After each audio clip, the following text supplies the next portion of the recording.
Good morning, students of class 9. Today I will explain you unit 2, Introduction to Java. In this unit we will learn about origin of Java.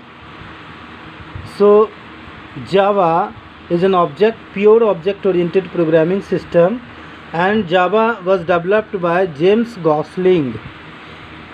James Gosling was working in Sun Microsystem, and he has developed OAK language.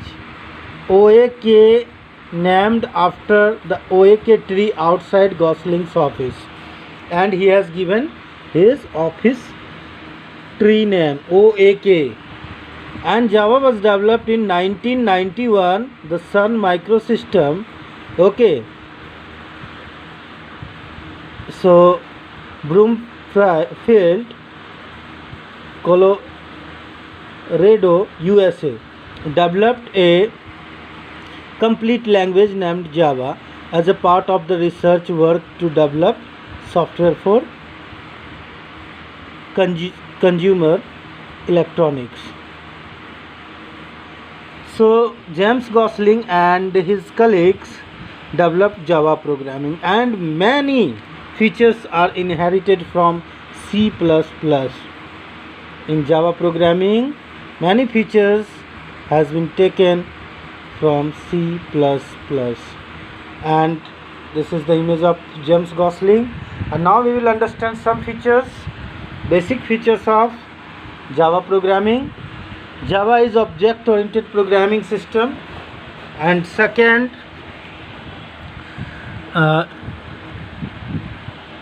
Java programs are both compiled as well as interpreted. Means we use both compiler and interpreter, both we use in Java programming.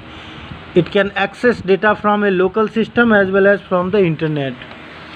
I told you already, Java programming uses two things, compiler and interpreter both. Java program is written within a class, where we write Java program within a class. Variable and functions are defined within the class. So we have facility to write variables and functions both in a class. We can write variables and function both in a class. So programs can create applet programming and application programming. Applet programming is internet programming, and application programming is software programming. Unlike C++, Java does not require any preprocessor or inclusion for files and creating a Java application program. In C++, we have to write preprocessor directive #, but in Java this heading is not required. Java is case sensitive. It means there is a difference between small letter and capital letter. Java compiler and interpreter.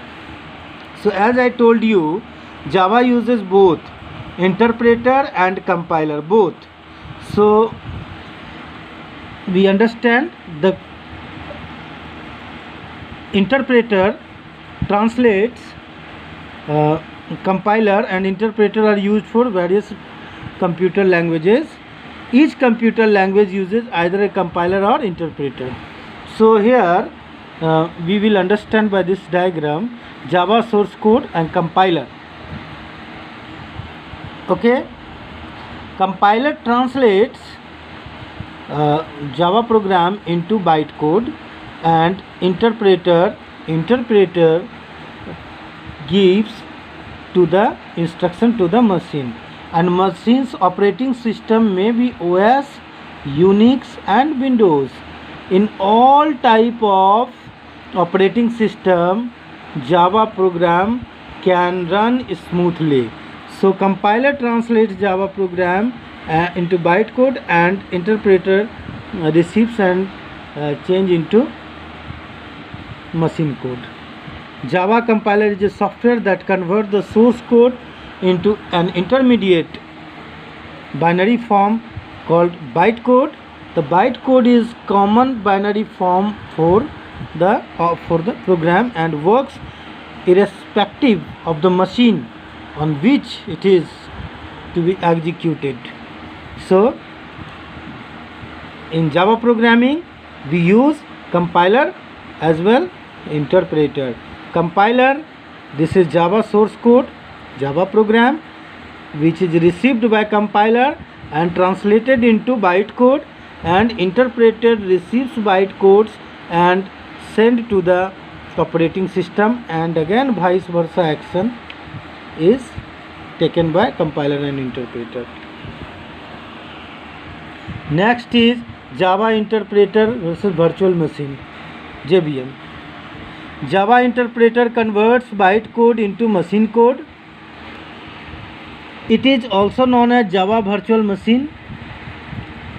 It is not only converts the bytecode received from a Java source code but also convert bytecode of the non-Java environment.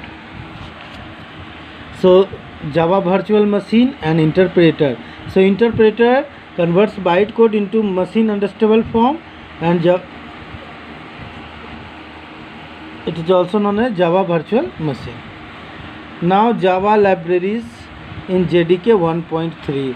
So we have import package like Java lang, Java dot input output, Java dot util, Java lang. These are the packages. So we have all these packages to work with Java programming.